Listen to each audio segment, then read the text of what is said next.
आज मैं बैठा हुआ था अदालत में जिस वक्त ये बहस होती रही है और सुलेमान सफदर साहब ने बहस की है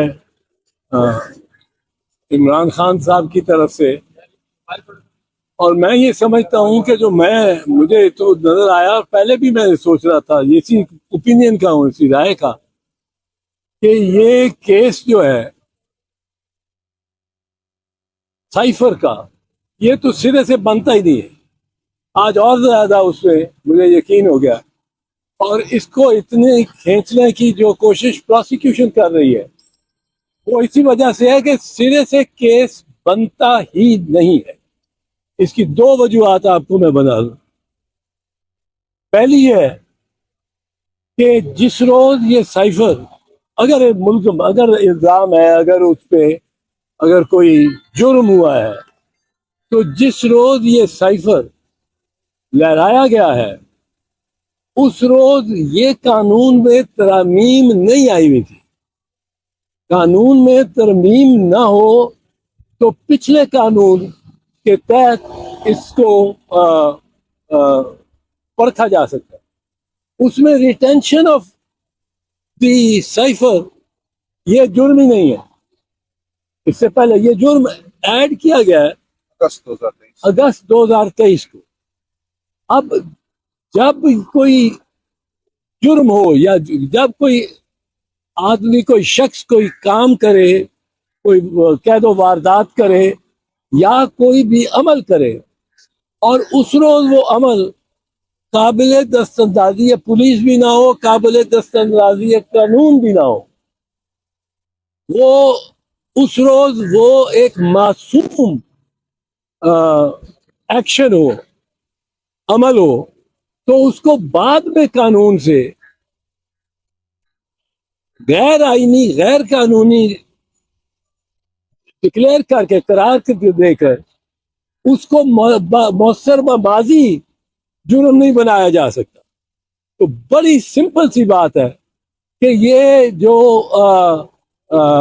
मामला है साइफर का, ये अगर इमरान खान ने उस वक्त जब वो वजीर आजम था और उस वक्त ये दिखाया है या अफशा किया है या जलसे में भी लहराया है, तो उस वक्त ये जुर्म नहीं था ये करना।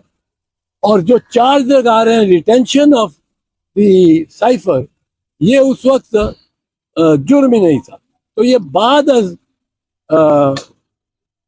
एक मुबैना वारदात आप इसको जुर्म नहीं बना सकते, तो इस पे ही खत्म हो जाता है मामला। लेकिन दूसरा एक और है और बड़ा अहम पॉइंट है कि जो वजीर आजम है उसको वो आइन के तहत हल्फ लेता है। आइन में हल्फ जो है वो ये डिस्क्राइब करता है, ये एक्सप्लेन करता है कि उसकी जिम्मेदारी क्या है और उसका इख्तियार क्या है। वो अपने हल्फ के तहत वजीर आजम हल्फ लेता है कि मैं ये करार करता हूं कि मेरे सामने या मेरे इल्म में कोई भी बात लाई गई बतौर वजीर आजम, चूंकि मैं वजीर आजम हूँ, मेरे के सामने कोई भी चीज लाई गई और खुफिया हुई, तो मैं उसका किसी से इजहार नहीं करूंगा, ना बिल वास्ता ना बिला वास्ता। मैं किसी से वो किसी को एतमाद में नहीं लूंगा, किसी को उसका बताऊंगा नहीं।